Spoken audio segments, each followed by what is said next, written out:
Hollywood silver screen presenting ash and bone. इस कहानी की शुरुआत में अंधेरी रात में एक लड़की को भागते हुए दिखाया जाता है। ऐसा लगता है जैसे वो किसी से डर कर भाग रही है। वो बहुत ज्यादा घबराई हुई होती है। भागते भागते वो सड़क पर आ जाती है और तभी उसके सामने एक गाड़ी रुकती है। उसे उम्मीद होती है कि ये उसकी मदद करेंगे, लेकिन गाड़ी से जो उतरते हैं उन्हें देखकर वो और भी ज्यादा डर जाती है, क्योंकि ये वही होते हैं जिनसे वो भाग रही थी। इसके बाद वो उस लड़की को मार देते हैं। अगली सुबह हमें एक परिवार को दिखाया जाता है जिसमें केसी, उसके डैड और उसकी स्टेप मदर होती है। दरअसल ये सब के सब छुट्टियां मनाने के लिए इसी एरिया में आए हैं जहां पर उस लड़की को मार दिया गया था। केसी अपनी स्टेप मदर से बिल्कुल भी प्यार नहीं करती। वो उनसे नफरत करती है क्योंकि केसी को लगता है कि उसकी जो रियल मदर थी वो उससे बहुत प्यार करती थी, पर उसकी स्टेप मदर उससे बिल्कुल प्यार नहीं करती। और एक यही कारण होता है कि केसी के डैड केसी को और अपनी दूसरी पत्नी को एक साथ इस जगह पर लाए होते हैं। बहुत लंबा सफर तय करने के बाद जंगल के बीचों बीच ये एक घर में पहुंच जाते हैं। ये कंट्री साइड होता है और ये जो घर होता है ये केसी के पिता के भाई का होता है। और इस वक्त वो यहाँ पर नहीं होता।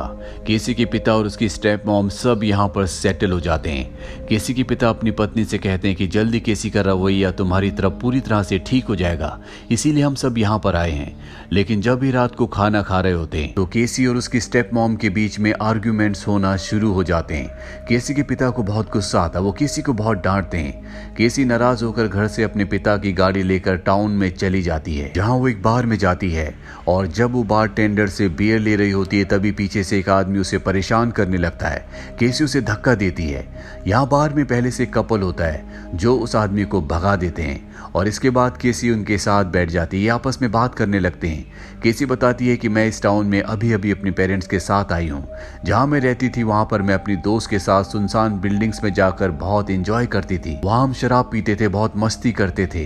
अगर तुम ऐसी किसी जगह को जानते हो तो मुझे वहाँ पर ले चलो। जो उसके सामने लड़का बैठा होता है उसका नाम माइक है। वो बताता है कि यहाँ पर एक ऐसा घर है जहाँ पर पहले फैमिली रहा करती थी, लेकिन अब वहाँ पर फैमिली नहीं रहती। लोग कहते हैं कि उस घर में भाई बहन रहते हैं, लेकिन वो कभी भी घर से बाहर नहीं निकलते। लोगों का ये भी मानना है कि शहर से जो भी लोग गायब होते हैं उन लोगों को वही भाई बहन गायब करते हैं। किसी ने कभी उन्हें बाहर नहीं देखा, किसी को नहीं पता कि वो घर पर क्या करते हैं। हालांकि पुलिस ने भी उनसे पूछताछ की, लेकिन पुलिस के पास उनके खिलाफ कोई भी सबूत नहीं था। केसी कहती कि मैं उसके घर जाना चाहूंगी। ये दोनों केसी को घर के बाहर ले जाते हैं। केसी इन दोनों से कहती है कि मैं घर के अंदर जा रही हूँ और घर के अंदर चली जाती है। मजबूरी में माइक और उसके साथ जो लड़की होती है उन दोनों को भी घर के अंदर जाना पड़ता है। ये पूरे घर में छानबीन करना शुरू कर देते हैं, लेकिन इन्हें कुछ भी नहीं मिलता। पर जब ये बेसमेंट में जाते हैं तो वहां पर बहुत बदबू आ रही होती है। वहां चादर में लाल रंग भी लगा होता है जो निश्चित तौर पर खून है। यहाँ पर इन्हें कैमरा भी दिखता है और जब ये उस कैमरे की रिकॉर्डिंग देखते हैं तो उसमें एक लड़की होती है जिसको यहाँ पर टॉर्चर किया जा रहा होता है।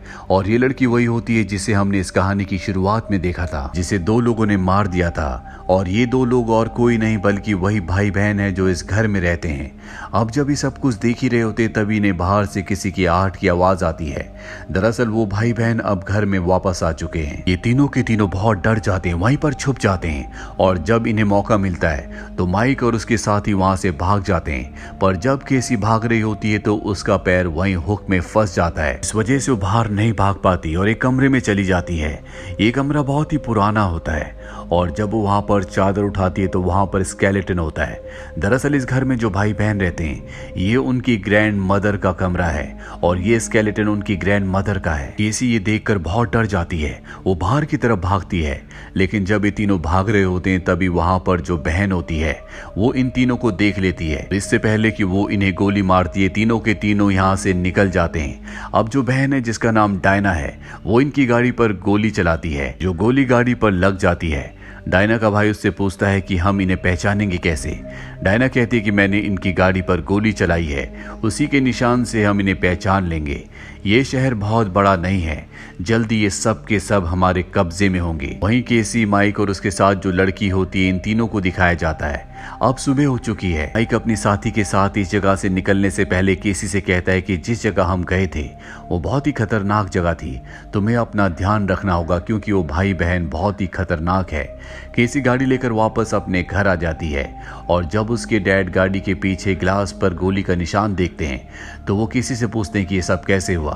केसी कहती कि मुझे इस बारे में कुछ नहीं पता। केसी अब यहाँ के लोकल पुलिस वाले को बुलाते हैं और उसे गोली का निशान दिखाते हैं।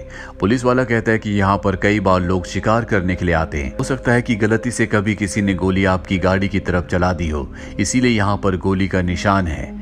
केसी जो कि बहुत ज्यादा डर चुकी है वो अपनी दोस्त को कॉल करती है और जो जो उसके साथ हुआ होता है वो उसे सब कुछ बता देती है।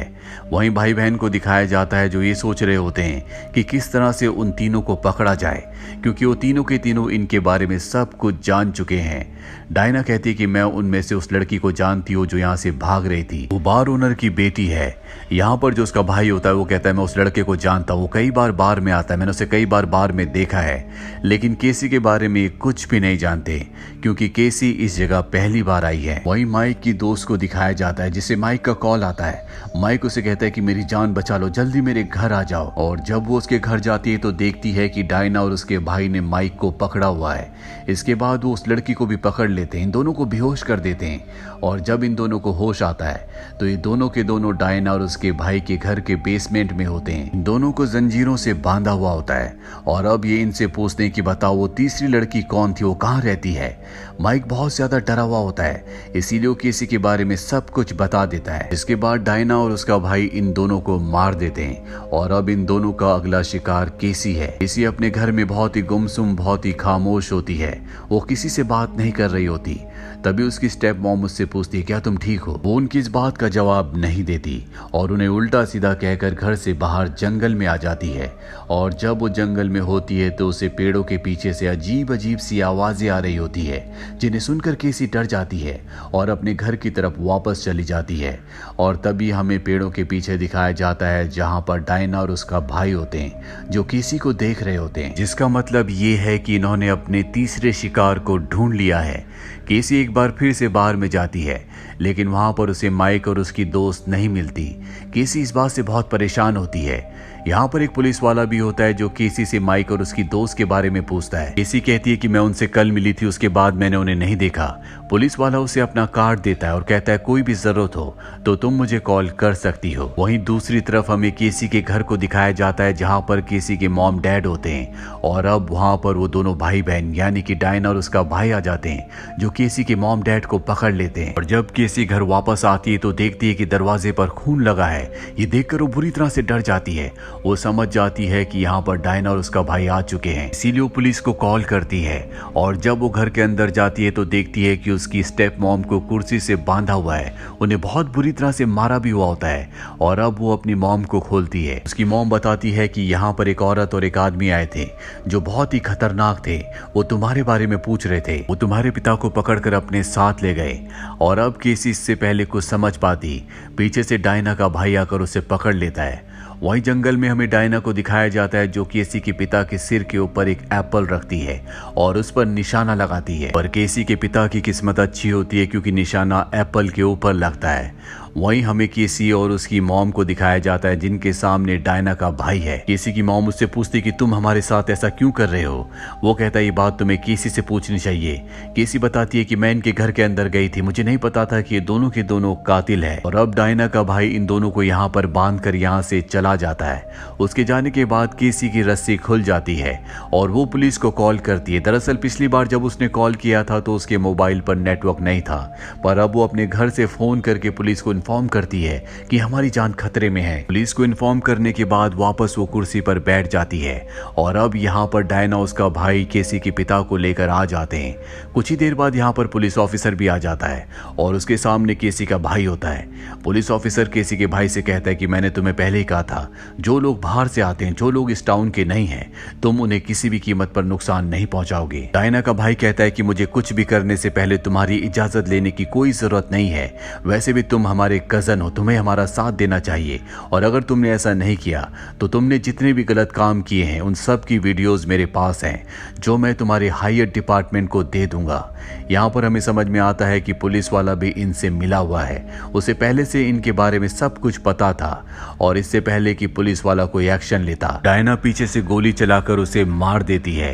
वहीं कमरे के अंदर दिखाया जाता है जहां पर केसी के डैड अपनी पत्नी को खोल रहे होते हैं, लेकिन तभी वहां पर डायना आ जाती है जो इन पर गोली चलाने वाली होती है कि केसी के डैड उसके ऊपर हमला कर देते हैं। ये उसे पकड़ लेते हैं पर वो चाकू से हमला करके इन्हें जख्मी कर देती है और इससे पहले कि डायना इन्हें मारती केसी अपनी डैड की गन लेकर यहाँ पर आ जाती है और डायना के हाथ पर गोली मारती है।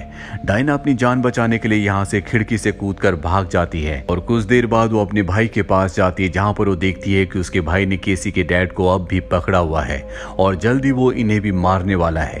केसी जंगल में भाग गई होती है। सीधे डायना का भाई कहता है कि तुम जंगल में जाओ और केसी को खत्म कर दो और अब डायना जंगल के अंदर जाती है पर इससे पहले कि वो केसी को खत्म करती केसी पीछे से उसके ऊपर हमला करके उसे मार देती है और उसकी गन उठाकर उस जगह जाती है जहां पर डायना का भाई और केसी के पिता है। वो डायना की गन से डायना के भाई को गोली मारकर उसे खत्म कर देती है और इस तरह से केसी अपने पिता को और अपनी मॉम को और खुद को बचा लेती है। केसी की मॉम बहुत जख्मी होती है इसीलिए उन्हें हॉस्पिटल ले जाया जाता है पर जल्दी वो पूरी तरह से रिकवर हो जाती है।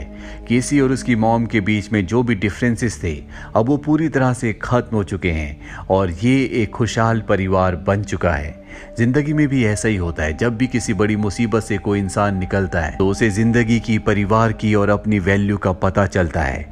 इसी के साथ ये फिल्म जिसका नाम ऐश एंड बोन है यहीं पर खत्म हो जाती है। उम्मीद करते हैं कि ये कहानी आपको पसंद आई होगी।